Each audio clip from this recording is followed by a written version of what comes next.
Mesdames, Messieurs, bonjour et bienvenue à votre émission préférée, l'émission qui vous forme, l'émission qui vous informe et l'émission qui vous divertit. L'émission qui peut se suivre en famille sans aucun quiproquo. Alors aujourd'hui, j'ai l'insigne honneur de recevoir ici, sur ce plateau des tables en or, pour la toute première fois, un mandaté des dieux, la bouche autorisée du Dieu Tout-Puissant. Alors, il nous vient de 2000 km de Kinshasa, communément appelée la capitale de qui préfère, les grands Katanga. Donc nous saluons tous les Katangais qui vont suivre cette émission en intégralité. Il est en même temps pasteur, apôtre et enseignant. Alors, nous recevons l'apôtre Paul Amamboué. Bonjour et bienvenue dans cette émission. Bonjour maman et merci. Comment vous sentez? Ça date de très longtemps. Oui, ça fait très longtemps. Je suis d'abord surpris de te voir. Je ne savais pas que tu étais ici. Alors, vous me voyez, vous êtes content, je pense. Oui, surpris et en même temps content. Et comment va Kinshasa? Il fait très chaud. Mais on s'adapte quand même. On essaye. Je ne peux pas dire que je m'adapte. Jusque-là, j'essaye. Mais il faut essayer, parce que je n'ai pas de choix. Il n'a pas de choix. Alors nous sommes tellement ravis de vous recevoir sur ce plateau pour la toute première fois. Oui. Alors, dites-nous, apôtre Paul Amamboué, parlez-nous de vous. Nous voulions savoir qui est Paul Amamboué. Alors je m'explique. Dites-nous comment vous avez découvert votre appel au ministère. C'était par une voix audible ou bien vous avez fait un songe, on vous dit va, tu vas paître mon troupeau. Comment cette petite histoire entre vous et les seigneurs? Ah oui, mon histoire avec les seigneurs date de très longtemps. Déjà à l'âge de 10 ans, il y avait un voisin là. Il voulait que je commence à prier. Il a commencé à me tirer, il m'a mené à l'église par force. Avec la complicité de ma mère, il me faisait gêner par force. Il m'apprenait les cantiques par force. Il m'obligeait à prier, je ne savais même pas ce que je faisais. Malheureusement pour lui, quelques années plus tard, il y a eu ces troubles-là au Katanga, Katangé, Kassaya. Et on s'est séparés. Pour moi, c'était une bonne nouvelle. J'ai arrêté d'aller à l'église par force. Jusqu'en 1999, c'est alors que je vais moi-même entendre une voix. Je ne sais pas vous dire comment je l'avais entendue, mais cette voix me disait « Viens ». Moi, je ne reçois jamais. C'est tout ce que j'avais entendu et j'avais compris au fond de moi qu'il s'agissait du Seigneur. C'était le 22 septembre 1999. C'était à Likasi, au Katanga. Quelques mois plus tard, je devais être à Lubumbashi pour les études. Et en 2000, le 22 avril, j'ai eu mon baptême. Et après mon baptême, je me suis rendu compte que j'aimais le Seigneur plus que tout. Je faisais les études d'ingénieur. J'avais pris la décision de les arrêter pour lire la Bible. Je me suis fait moi-même temps plein. J'ai commencé à passer nuit à l'église. J'ai dormi là-bas. Je ne sais pas aujourd'hui vous expliquer comment est-ce que j'ai mangé. Mais tout ce que je sais que j'ai mangé, sinon je ne serais pas en vie jusqu'aujourd'hui. Et c'était parti. Plus je lisais la Bible, j'avais des convictions. J'ai entendu audiblement la voix de Dieu à 2 reprises. Mais tout ce que j'ai eu à faire, c'était des convictions qui me montaient à cœur chaque fois quand je prenais le temps de lire la Bible. En lisant la Bible, je réalisais que beaucoup de choses nous échappaient. Nous étions dans une église où on ne vivait pas ce qui était écrit. Et j'avais un souci permanent. J'ai commencé la prière. J'implorais la grâce du Seigneur pendant des années pour qu'il me dise pourquoi ce que nous lisons est différent de ce que nous vivons à l'église. C'est alors qu'après 10 ans, j'avais entendu une voix qui m'a dit « Si tu veux voir ce que tu lis, il faut prêcher ce que tu lis. Si tu veux voir ce que les apôtres voyaient, prêche ce que les apôtres prêchaient. » C'était déjà en 2010. Et en 2012, j'ai eu cette conviction-là d'ouvrir une école biblique. Là, c'était parti. C'est par l'école biblique que mes encadreurs ont découvert la grâce que j'avais. Ils m'ont autorisé d'ouvrir une église. Et en 2017, c'est là qu'ils sont venus me consacrer pasteur de cette église-là. Nous avons évolué juste quelques années. J'avais déjà ouvert beaucoup d'églises, plus de 30. Et mon pasteur a dit non. Toi, tu n'es pas un pasteur. Il a invoqué tous les responsables de la communauté. Ils sont venus dans mon église qui était déjà vraiment grande. Il a décidé de me consacrer apôtre pour la communauté. Et dès lors, j'ai continué avec... Et tout ça, où c'est? Toujours ici à Kinshasa ou bien? Non, à Lubumbashi.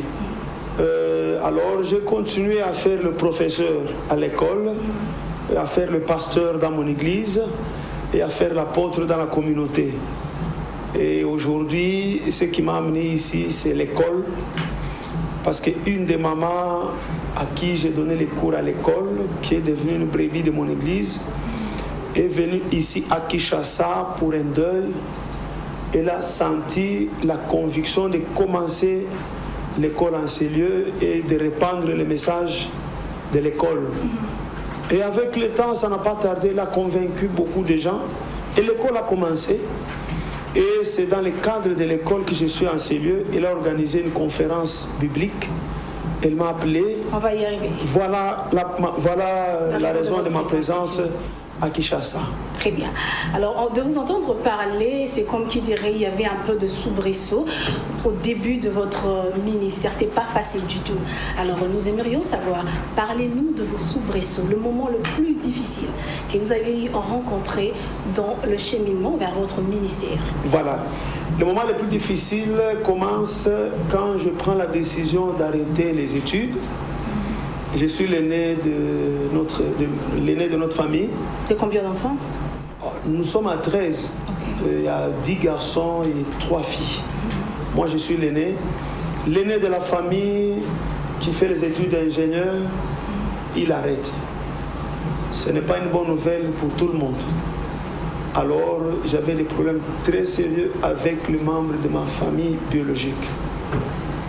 J'ai quand même eu à convaincre mon père. Il m'a laissé faire malgré lui. Mais ce n'était pas facile pour tout le monde. On me regardait comme un raté, comme un fou, comme un grand frère qui a de très sérieux problèmes psychologiques. Au point où je me rappelle un petit témoignage, 5 ans après, j'habitais déjà Lubumbashi. Ma mère et mon père sont venus chez moi. J'habitais une toute petite maison. Ils sont venus à deux. Je leur ai posé la question de savoir pourquoi.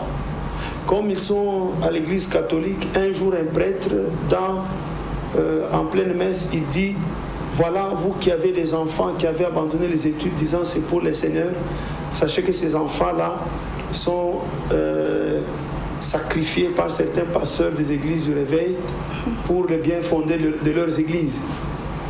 Alors je répète, vous qui avez les enfants intelligents, qui avaient pris la décision d'abandonner les études, écoutez.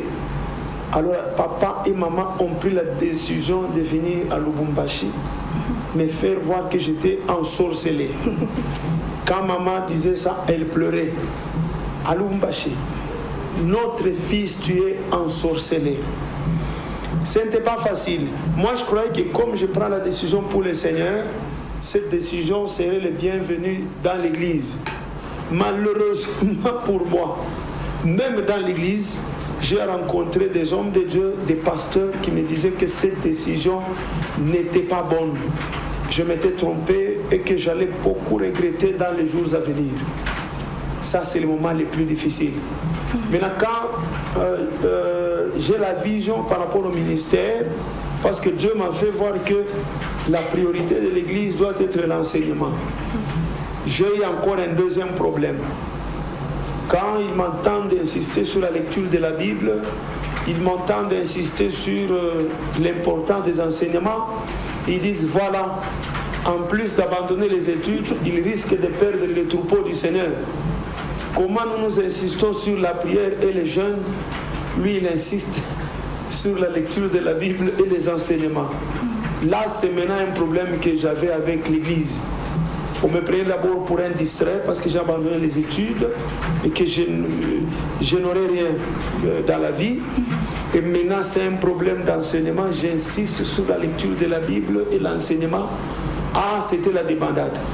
J'ai connu de très sérieux problèmes. Là, c'est ma famille biologique, l'Église et Dieu lui-même m'a aussi créé de très sérieux problèmes. Dieu vous crée de sérieux problèmes?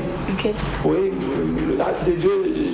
Dieu m'a créé des problèmes parce que quand j'ai pris la décision de les suivre, au lieu de me visiter rapidement, il m'a laissé souffrir sérieusement pendant beaucoup d'années. Pendant beaucoup d'années, j'ai passé plus de 8 ans, j'ai dormi à l'église. Je n'avais pas de lit. Je m'habillais difficilement, je mangeais difficilement. J'ai passé une nuit à l'église. C'est pourquoi j'ai dit, même Dieu, en complicité avec ma famille biologique et l'église, c'était pas facile. Ce n'était pas facile. Il m'a laissé souffrir pendant beaucoup d'années. À un moment donné, ça peut peut-être vous surprendre, j'ai fait une prière en disant à Dieu, s'il te plaît Seigneur, que les membres de ma famille ne se convertissent jamais. Je dis pourquoi qu'ils ne se convertissent jamais? Parce que s'ils osent se convertir, ils vont souffrir comme moi je souffre. Oh, ils étaient bien, ils pouvaient chanter, mais moi je ne faisais que pleurer. Alors, pour moi, rencontrer le Seigneur à un moment donné, ce n'était pas une bonne nouvelle. Et alors, aujourd'hui, votre famille est fière de vous, ainsi que la communauté chrétienne? Maintenant, aujourd'hui, mon père désire que tout le monde soit comme moi. Wow. Aujourd'hui, c'est ça le vœu de mon père, ça son souhait. Il veut que tout le monde dans la famille soit comme moi. Aujourd'hui, rien ne peut se passer dans la famille sans que je donne mon avis. Par rapport à l'église, aujourd'hui, dans cette communauté-là où j'avais trouvé des pasteurs et certains anciens qui n'étaient pas d'accord avec moi, dans cette communauté-là, je suis l'apôtre. Je suis apôtre dans la même communauté. Je me retrouve par la grâce avec la plus grande église de l'histoire de la communauté. Alors, pour la communauté aujourd'hui, je ne suis pas une malédiction, je suis une bénédiction pour la famille.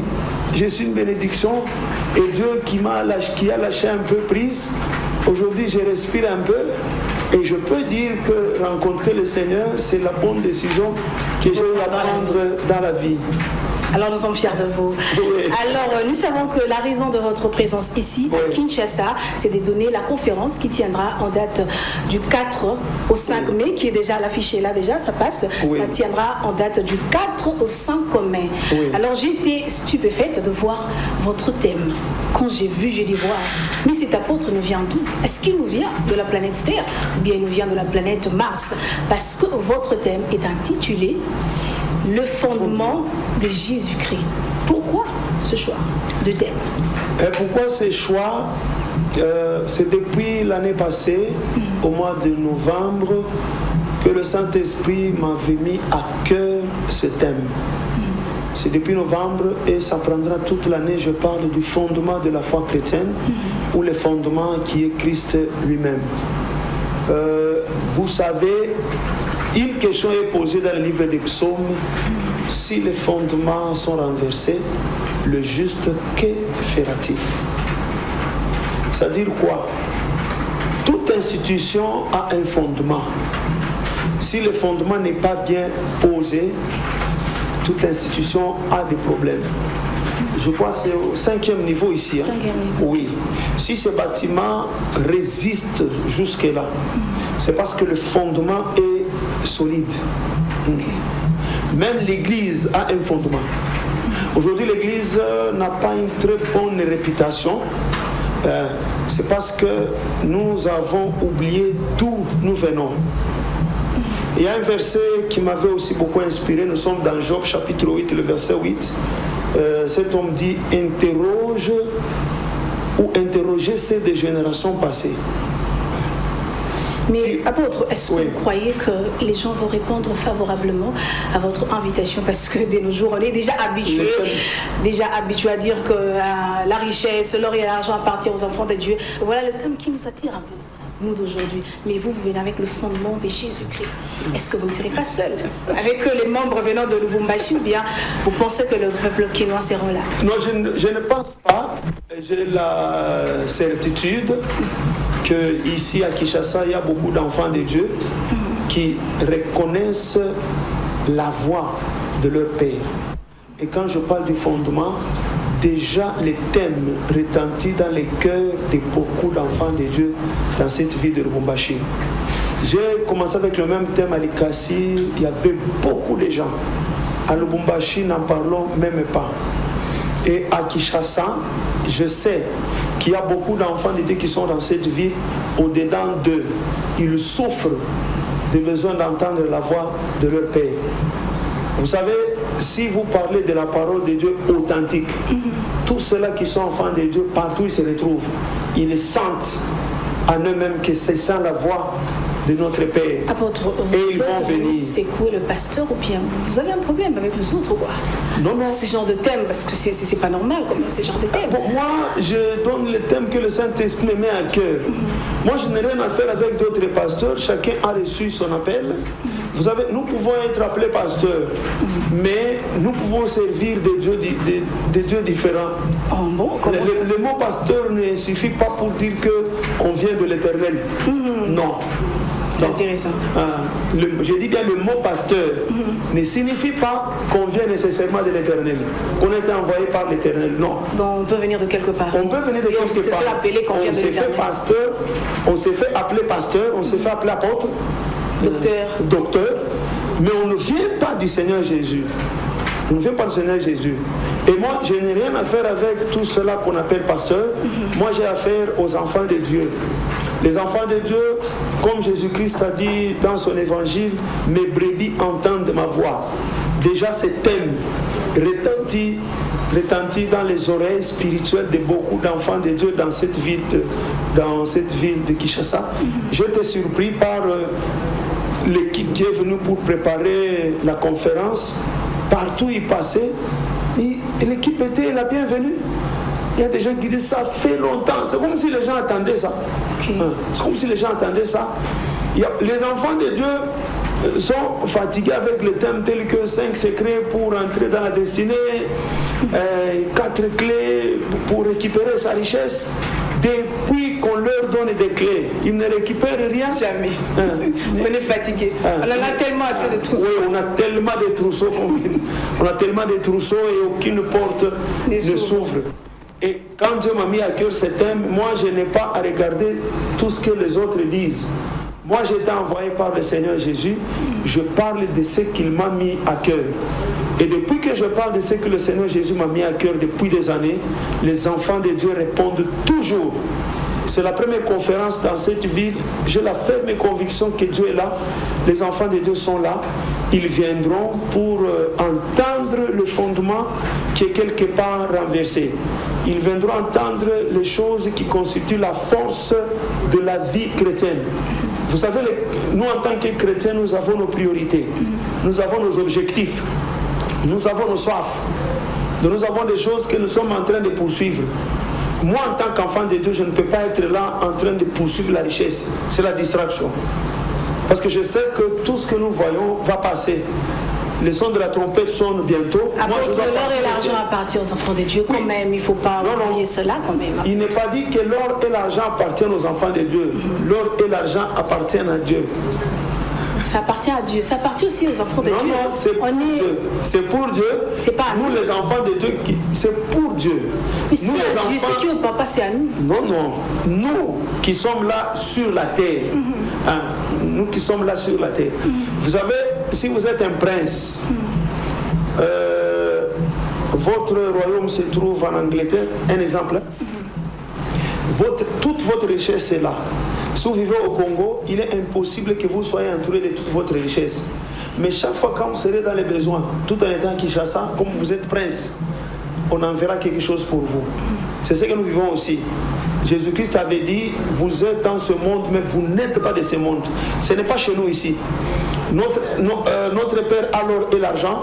Donc chaque fois quand nous serons dans les besoins, il va nous donner selon les besoins.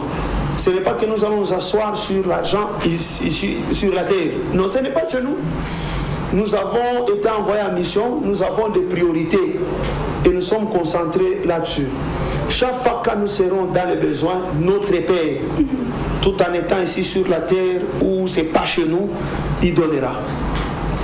Alors, apôtre, il y a une question qui monte en moi pour dire d'où est-ce que vous tirez le thème de vos conférences? Est-ce une inspiration divine ou bien ça découle de l'observation de la société dans laquelle vous vivez? Non, non. Moi, je n'ai pas regardé la société. C'est peut-être les hommes de théâtre qui s'inspirent des réalités de la société pour tirer les thèmes afin de donner certaines leçons. Vous pouvez vous inspirer de la réalité, or la réalité n'est qu'une conséquence de quelque chose qui est caché. Voilà pourquoi si je m'inspire de la réalité, je peux me tromper. Et je m'inspire de Dieu qui connaît les sources de tout ce que l'homme est en train de vivre. Je donne un exemple. Israël était envahi par beaucoup de nations. Israël demandait chaque fois la victoire. Et des fois, ce peuple ne l'avait pas. Parce que le problème, ce n'était pas mener bien la guerre. Le problème, c'est chercher à savoir pourquoi moi, peuple de Dieu, je me retrouve être envahi par des nations païennes. Le véritable problème, c'était le péché. Si Israël abandonne le péché, les nations étrangères se taisent. Alors nous, si nous inspirons des réalités dans la société, nous risquons de nous tromper. Parce que c'est Dieu qui connaît les véritables raisons de tout ce que l'homme connaît comme souffrance sur cette terre. Je m'inspire du Seigneur. Je lis la Bible, je prie, et le Seigneur me parle des véritables problèmes de l'Église, des véritables problèmes de ses enfants. Le manque d'argent n'est pas un problème pour les enfants de Dieu. Il y a une cause. Le manque de stabilité n'est pas un problème. Ça, c'est juste un constat. Mais il y a une cause. Le ministère qui n'évolue pas, ce n'est pas un problème. Il y a une cause. Alors, tous les thèmes que je les reçois du Seigneur. Partout où j'en parle, les gens sont guéris et les conséquences découlent d'elles-mêmes. Alors, en vous entendre parler, je suis curieuse de savoir, quand vous étiez plus petit aujourd'hui, à qui était le pasteur ou bien le prédicateur qui vous avait le plus impacté dans votre vie? Quand vous le regardez, vous vous disiez « Ah, j'aimerais être comme tel, j'aimerais être comme tel ». Bon, les choses, ça a un peu évolué. Quand j'étais encore enfant, on me forçait à aller à l'église. J'allais au ministère du plein évangile Rama, c'était à Likasi, au Katanga. Le pasteur Magila, à l'époque c'était l'ancien Magila, il m'impressionnait beaucoup. J'étais encore païen. Mais quand j'ai rencontré le Seigneur, j'arrive à Lumbashi, j'entendais parler du pasteur Albert Lukusa. Lui, il m'avait beaucoup inspiré. Avant qu'il meure, j'ai eu à l'entendre 2 fois et j'avais compris pourquoi cet homme avait impressionné beaucoup de gens. Il était pour plusieurs une référence. Et le troisième qui m'avait beaucoup impressionné, c'est mon pasteur. Parce que avant que je rencontre le pasteur qui m'a conduit, j'ai rencontré le pasteur Albert Lukusa à une conférence là de serviteurs de Dieu. Mon pasteur, il m'a beaucoup impressionné, je désirais être comme lui. Lui, c'est un homme très simple, mais dans sa bouche, il y avait seulement l'évangile. Et il avait des grands témoignages. Il ne faisait pas beaucoup de bruit, mais il avait une vie modèle. Jusqu'à ce qu'il ait mangé, jamais entendu de mauvais témoignages autour de lui. Voilà les gens qui ont eu à m'impressionner. Mais est-ce que vous savez qu'il y a des gens qui aspirent à être comme Paula Mambwe? Vous dites? Est-ce que vous savez qu'il y a des gens qui aspirent à être comme Paula Mambwe? Oui, plusieurs. Et qu'est-ce que vous dites à ces genres de personnes qui aspirent à être comme Paula Mambwe? Bon, je leur dis, ils ne seront jamais comme moi. Ils seront ce que Dieu a prévu qu'ils soient. Mais ils passeront par moi. Ok, c'est fort, hein? C'est trop sage, hein? C'est trop sage. Voilà pourquoi je l'aime, c'est trop sage vraiment. Alors dites-nous, c'est une question à challenge. Est-ce possible de vivre sur la terre sans péché? Oui, c'est possible. Wow. C'est possible. J'ai reçu un pasteur à la même chaise où vous êtes. Il nous a dit que c'était impossible. Dites-nous, comment est-ce possible? Bon, voilà pourquoi je vous dis, le nom pasteur ne signifie pas qu'on vient réellement du Seigneur Jésus. C'est juste un nom. pasteur qui vient du Seigneur Jésus, il vous dira que c'est possible. Je prends l'exemple d'un apôtre, c'est l'apôtre Jean. Il a été formé par le Seigneur Jésus, il a vécu avec le Seigneur Jésus. Quand le Saint-Esprit est descendu, il a fait une déclaration grave dans son épître. Il a dit, tout celui qui est né de Dieu ne pêche pas. Ça, c'est le thème. Si Jean était ici, il dirait oui. Alors comme moi, je suis de la même lignée, je ne peux pas dire non. Si je dis non, alors je ne suis pas de la lignée des 12 apôtres. Mais nous, tous les apôtres, d'une manière, ouais. On peut tomber tantôt d'une manière, tantôt d'une autre. C'est un verset que le diable a mis dans la bouche de beaucoup de gens pour justifier leur petit péché.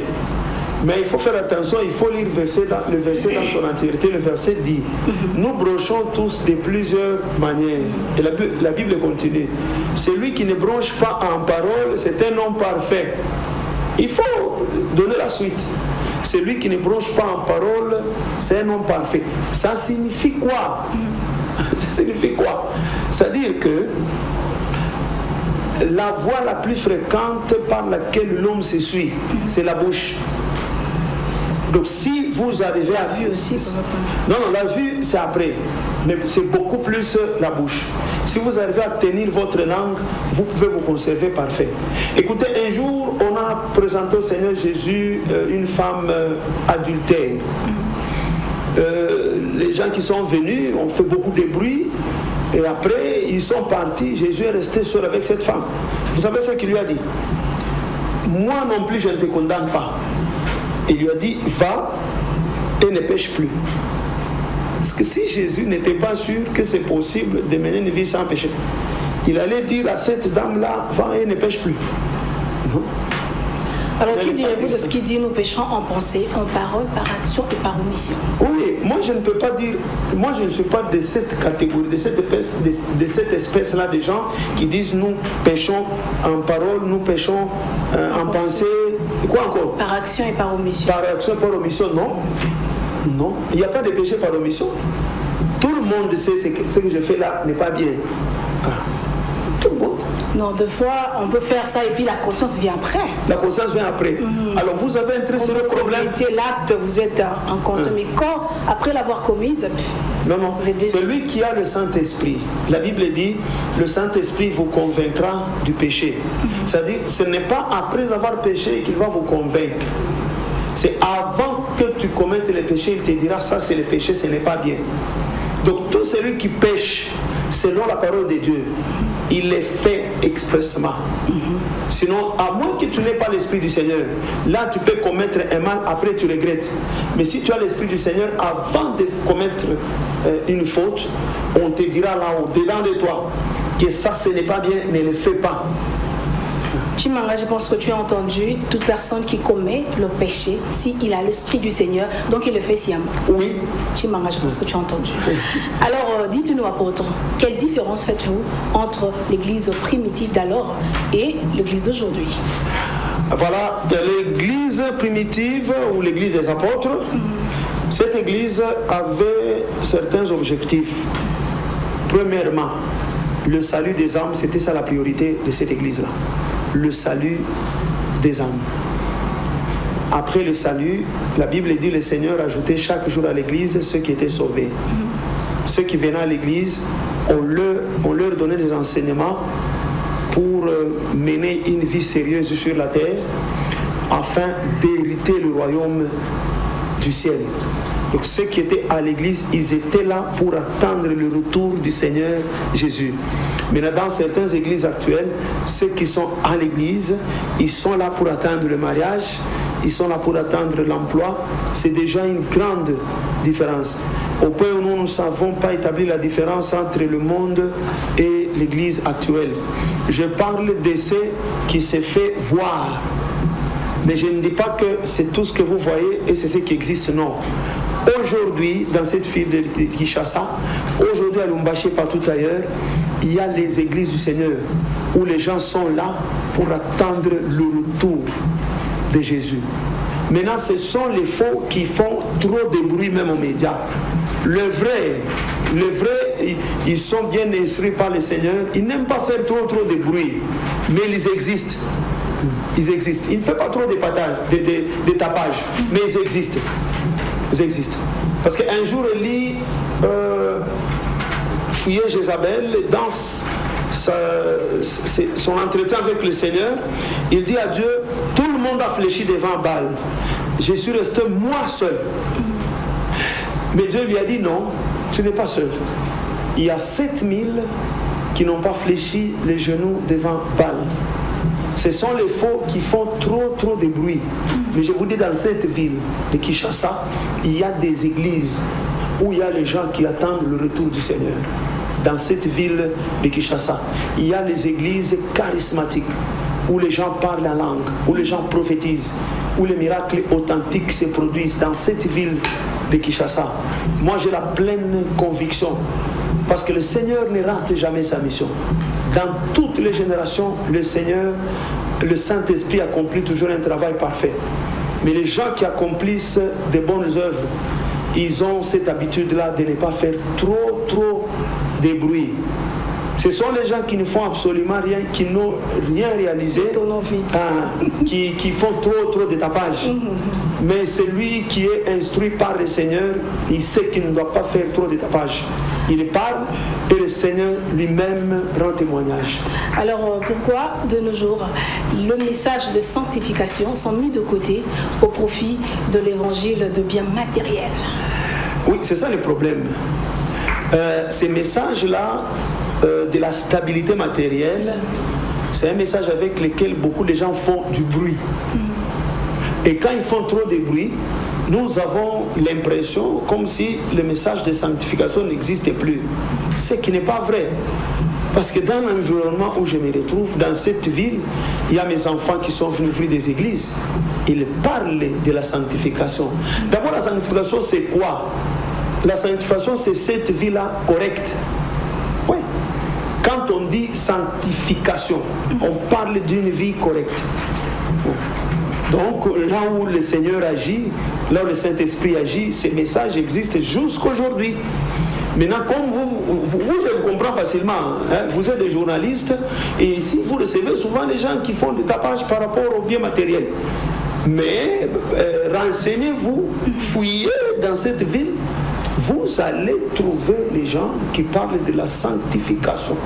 Prenez aussi le temps d'inviter ces gens-là parce que vous aimez toujours les gens qui font trop de bruit. Alors, allons sur prophétie. Alors, jadis, la prophétie était considérée comme une parole de Dieu qui prédisait le futur sans aucun dégât. Oui. Mais, hélas, de nos jours, elle est devenue à la base de plusieurs dissolutions dans des églises, dans de familles, dans de mariages. Que faire alors avec la prophétie? Bon, les dons de prophétie existent. Et c'est parmi les meilleurs dons de la Bible parce qu'il m'arrive de prophétiser aussi. Et j'aime ça. Mais le problème, c'est que c'est un don que tu peux recevoir à peine avoir rencontré le Seigneur. Donc ça n'a pas de conditions. Le Saint-Esprit peut te faire ces dons-là le jour où tu rencontres le Seigneur. Comme c'était le cas chez Corneille, l'apôtre Pierre est arrivé là, il a annoncé l'évangile. Au même moment, le Saint-Esprit est descendu sur ces gens-là, ils ont commencé à prophétiser. Donc c'est un don que tu peux recevoir à peine rencontrer le Seigneur. Maintenant, le problème avec ces dons, c'est que pour bien l'exercer, il faut être suffisamment informé. Alors beaucoup de prophètes n'aiment pas être instruits. C'est pourquoi les dons qui devaient travailler à l'édification de l'Église commencent à travailler à la destruction de l'Église. Il faut que les prophètes se taisent, il faut que les prophètes acceptent d'apprendre, qu'ils s'assoient dans des églises, qu'ils lisent la Bible, qu'ils apprennent. Alors avec ces dons-là, ils vont beaucoup nous édifier. Sinon, moi, je ne suis pas contre ces dons-là. Je fais partie des gens qui prophétisent. Et j'ai une église où il y a beaucoup de prophètes jusqu'au retour du Seigneur. Je dirais l'église a besoin de ces dons-là de prophétie. Il y a ceux-là qui étaient tellement découragés par les mésaventures des prophètes ou les méfaits des prophéties. Ils ont même pris la décision d'annuler la prophétie de l'église. Et c'est vrai. Moi, j'arrive à les comprendre. Mais comprendre quelqu'un ne signifie pas lui donner raison. Si on met de côté le don de prophétie, mais on va déstabiliser l'Église. Parce que l'Église a commencé avec des dons. Et la Bible dit dans les Actes des Apôtres, au dernier jour, je répandrai de mon esprit sur toute chair. Vos fils et vos filles prophétiseront. Donc on a besoin de la prophétie, mais il faut seulement instruire le prophète. Comment est-ce que ces dons s'exercent ou ça s'exerce? Je donne juste un exemple. Un prophète doit travailler dans son église. Il ne peut pas commencer à circuler dans des métros, dans des bus, en train de prophétiser les gens là. Non. Si on a besoin d'un prophète... Et si l'Esprit de Dieu vous saisissait? Non, l'Esprit de Dieu n'est pas un esprit de désordre. C'est lui qui a le don de prophétie. Il est d'abord un don lui-même pour l'Église.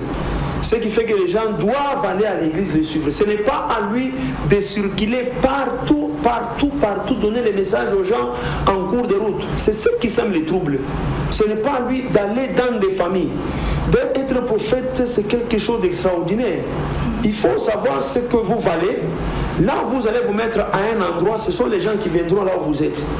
Si vous ne vous considérez pas vous-même, vous risquez d'être un prophète qui est derrière les gens. Et c'est fini, ça brise le don. Restez au même endroit, les gens viendront là où vous êtes. C'est le fait d'aller dans des familles, dans des bus, et les gens s'habituent même à vous, ils ne vous respectent même plus. Un prophète, ce n'est pas n'importe qui. Dans la Bible, je me rappelle, dans l'histoire d'Israël, il y avait un prophète du nom de Samuel. Mais dès que Samuel descend au milieu du peuple, tout le monde tremble. Parce que sa présence annonçait toujours quelque chose de dangereux. Tout le monde tremble. Maintenant aujourd'hui, si on voit un prophète, un mendiant. Un mendiant. Non, un prophète ne peut pas mendier. Vous trouvez un prophète dans une famille, on lui donne même les bébés, il porte. En attendant qu'on échange les couches et puis il va continuer à prophétiser. Non, ça ne peut pas se faire. Mais si le prophète est instruit, il saura qu'il est très très important et il ne fera pas ce genre de choses-là. Donc le don de prophétie, c'est un don vraiment excellent, mais il faut que les prophètes soient suffisamment instruits. Voilà pourquoi en dehors de l'église, j'ai une école biblique où je reçois tous les ministères et nous sommes en train de donner des leçons à tous ceux-là qui ont le charisme pour savoir comment l'exercer afin de devenir effectivement des bénédictions pour l'Église du Seigneur Jésus.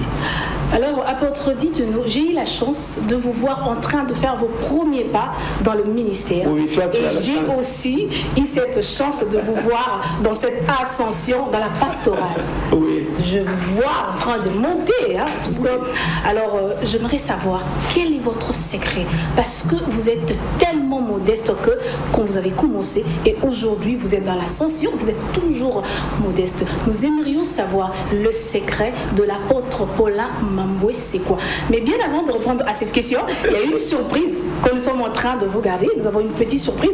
Alors je vais demander à la grande équipe de la technique de nous balancer cette surprise. Donc regardez la surprise qui vous attend.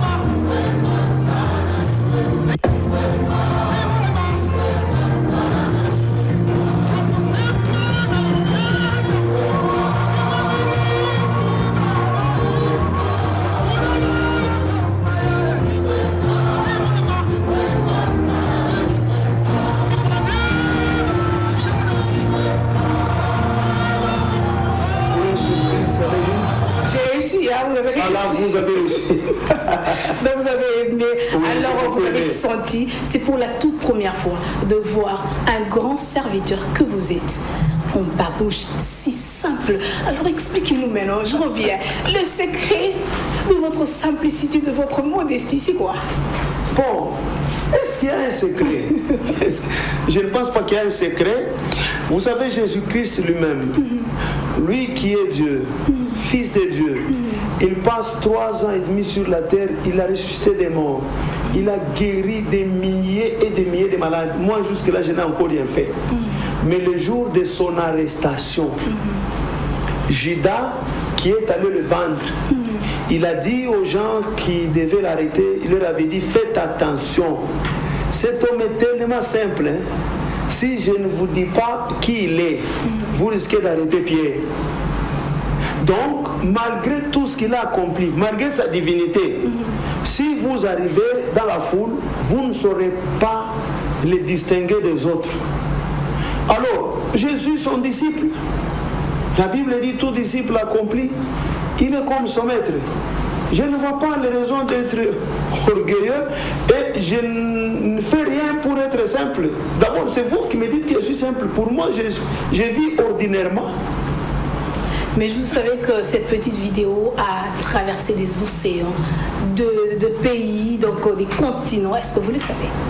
Je l'apprends. Je suis surpris ici à Kinshasa quand j'arrive. L'équipe qui était là pour la sensibilisation de la conférence, partout où il passait, il disait c'est l'apôtre Paul. L'apôtre Paul, on ne le connaît pas. On montre seulement la vidéo. Ils ont dit si c'est lui, on va venir. Donc, je suis même surpris qu'à Kinshasa, ici, beaucoup de gens me connaissent. Et puis, cette petite vidéo, j'étais en plein culte. On priait, et puis à un moment donné, j'ai entonné un cantique ordinairement. Je ne savais pas qu'il y a un frère qui filmait. C'est après quelques jours que j'apprends que ce frère-là a mis sur TikTok, ça surkit. Non, ça fait déjà buzz. Plus d'une année. Ça fait buzz. Ça vraiment, c'est parti, ça a traversé le monde entier. Ça a traversé vraiment le frontière. Je suis surpris. Et alors, j'aimerais savoir, dites-nous, quelle est la connexion entre vous et cette chanson, Mungu? Parce que dans vos enseignements, souvent vous aimez cette chanson. Est-ce qu'il y a une histoire entre cette chanson et vous? Oui, il y a effectivement une histoire. Parce que je vous ai parlé de mes débuts. À un moment donné, même Dieu me faisait du mal. Hein? Alors, Dieu me fait souffrir. Mais en même temps, il permet que les gens me donnent l'opportunité de prêcher. Alors, pour enlever cette douleur-là, j'ai appris à confesser qu'il est bon. Parce que à ce moment-là, je ne prêchais pas le Dieu que je voyais, je prêchais le Dieu en qui je croyais. Moi, je lis dans la Bible qu'il est bon. Mais personnellement, je n'ai pas encore vu sa bonté. Alors je confesse sa bonté, je dis Mungu ni mwema. Après avoir chanté ce cantique, j'avais la joie et je pouvais enseigner. On ne veut pas seulement l'explication, on veut l'entendre, on veut l'expérimentation. Est-ce que c'est vrai que c'est pour la membre de la petite vidéo qui est présent ici? Parce qu'on veut l'expérimentation, donc on veut un petit morceau de Mungu du mwema pour savoir que c'était bien l'apôtre pour la membre. Je ne savais pas que vous avez prévu ça. Ouais, un petit morceau de D'ailleurs, vous venez de me dire que vous allez me faire une surprise. Donc vous êtes vraiment sûr que c'est moi? Non, mais les téléspectateurs aussi veulent aussi entendre en live Apôtre Paulin faire ce petit morceau. Ah, c'est compliqué. Mungu ni mwema, Mungu ni mwema, Mungu ni mwema, ni mwema sana, ni mwema. Mungu ni mwema, Mungu ni mwema, Mungu ni mwema, ni mwema sana, ni mwema. Alors, un très grand merci. Nous sommes pratiquement arrivés à la fin de cette émission, mais il y a un petit test que nous faisons à la fin de cette émission. On le fait avec toutes les personnes que nous recevons pour la première fois dans cette émission. Alors, écoutez attentivement cette question et regardez droit à la caméra. Alors, c'est une chance que cette émission offre à ses invités de réparer les erreurs du passé. Alors, si c'était à refaire, quelle erreur auriez-vous évité à reproduire dans l'avenir? Ah, c'est la question que vous me posez. Ouais. J'ai regretté une chose, c'est avoir rencontré le Seigneur à l'âge de 25 ans. j'aurais tellement désiré le rencontrer à l'âge de 10 ans. L'erreur que j'ai à commettre, c'est que j'ai connu un très grand retard avant de lui dire oui. Alors, merci, c'est la fin de cette émission. Nous sommes tellement ravis de vous recevoir. Ça a été vraiment un plaisir de vous avoir sur ce plateau. Oui, c'est pour moi un grand plaisir. J'entendais parler de Numérica. Je ne savais pas qu'un jour Dieu me ferait grâce d'être là. Pour moi, c'est une grâce d'être à Numérique. Alors, nous sommes honorés. Alors, j'ai dit un très grand merci à la grande équipe technique. Je vois Jirès Chimanga. Je dis aussi un très grand merci aux téléspectateurs qui nous appellent de près ou de loin pour nous encourager, pour nous féliciter et surtout pour nous envoyer quelque chose. Ça, on aime. Quant à moi, on se retrouve très prochainement. Ciao.